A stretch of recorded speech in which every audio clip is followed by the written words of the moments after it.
ប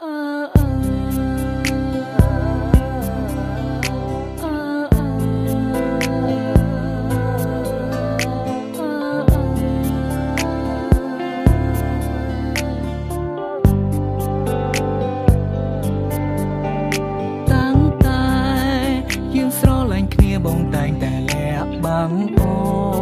នលួចមានស្រីនៅខាងក្រៅរាប់ផ្លូនអាយរូបអូននេះសរសើរបងថាជាមនុស្សប្រដែលល្អហាមអូនមុននឹងធ្វើអ្វីត្រូវសួរបងសិនជីវ៉ាមិនឲ្យរូបអូនផ្ដេសផ្ដាសឡើយណាត្រូវចាំថាអ្វីជីវ៉ាគឺជារបស់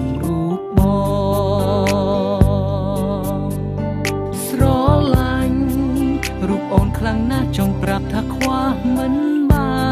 នតែសុំត្រឹមយ៉ាងគឺបងចង់បានសេរីភាពមិនចង់ឲ្យអូនមកដាក់គំនាបលើជីវិតបងអាចលួចមានស្រីបានតែអូនមិនអាចមានទេបងអាចកុហកមាសមេតែអូនមិនអាចធ្វើទេក្រុមពេលឬស្មងបងគ្របពេលទៅត្រង់បងជីវ៉ាស្រឡាញ់រូបអូនប៉ុណ្ណាក៏បងនៅតែមានស្រីតែពាក្យមួយនេះមិនមែនមានន័យថាបងក្បត់ទេត្រឹមកុំដល់អារម្មណ៍ពេលឆ្លោះនឹងមាសមេកុំប្រកាន់នឹងរូបបងបានទេ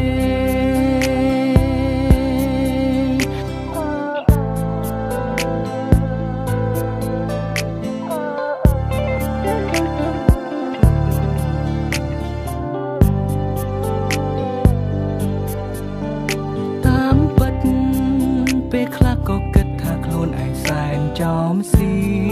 តសង្សារល្អតែមិនកែមានឆ្លៀតចង់តែពីស្រីផ្សេ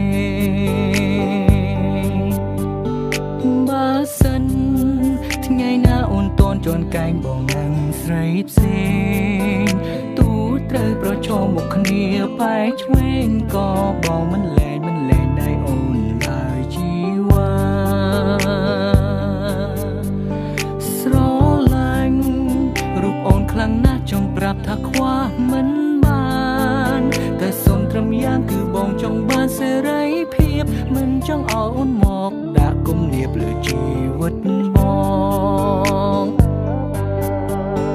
តួបងជាប្រុសមិនល្អក៏មិនឲ្យអូនឈឺចាប់តួបងជាប្រុសណែយ៉ាប់តែនិយាយស្ដាប់គ្នាបានតែអូនខុសពីបងអូនត្រូវតែស្មងត្រង់ព្រោះខ្លួនអូនជាមនុស្សស្រីតួស្រឡាញ់អូនប៉ុណ្ណាក៏បងនៅតែមានស្រី